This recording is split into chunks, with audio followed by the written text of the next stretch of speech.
harus kita jaga. Ya. Gimana caranya supaya akal kita tetap sehat, kendalikan ego atau nafsu. Dan kita satu lagi dikasih modal sama Allah yang luar biasa, hati nurani. Betul nggak? Hati nurani itu suara Tuhan. Dan setiap langkah kita itu selalu diingatkan kalau kita mau melangkah ke hal-hal yang jelek ya. Suara Tuhan, hati nurani kita tuh berbicara loh. Jangan, nggak baik itu, menyakiti orang itu, ya. Tapi dia bersaing dengan nafsu tadi. Dimana nafsu itu keinginan, ego, ambisi itu seringkali disitulah setan itu dompleng.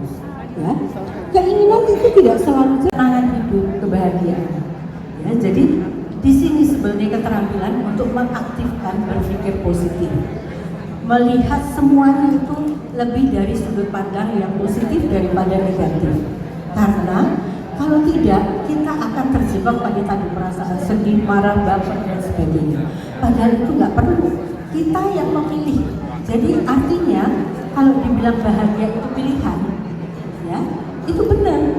Bahagia itu pilihan karena kita yang memilih bahagia. Saya nggak mau melihat itu dari sudut pandang positif negatif.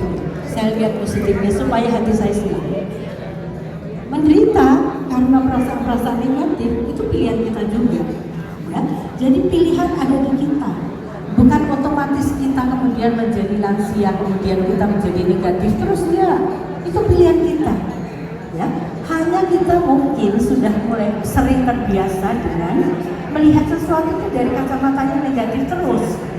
Nah, berarti seringkali kita sudah punya habit itu, bad habit, ya.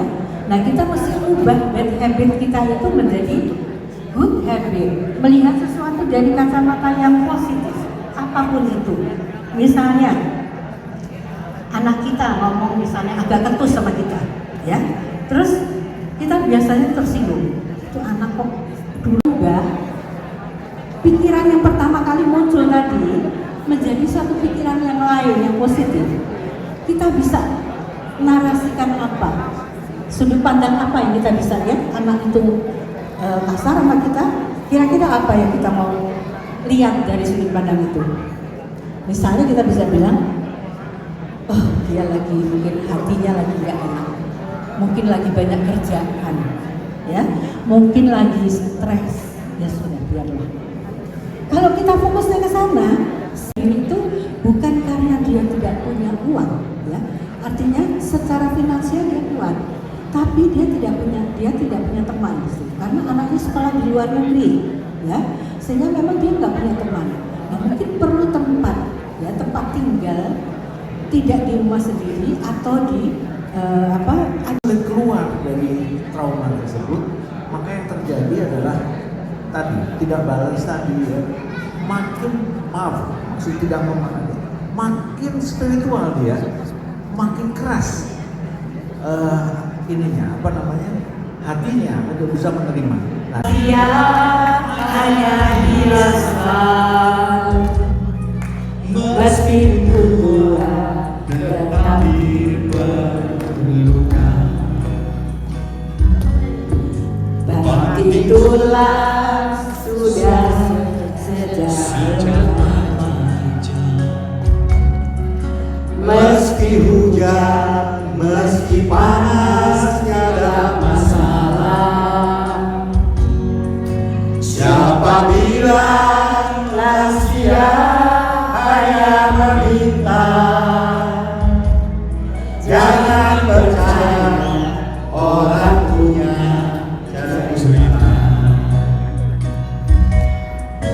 Mengapa harus malu?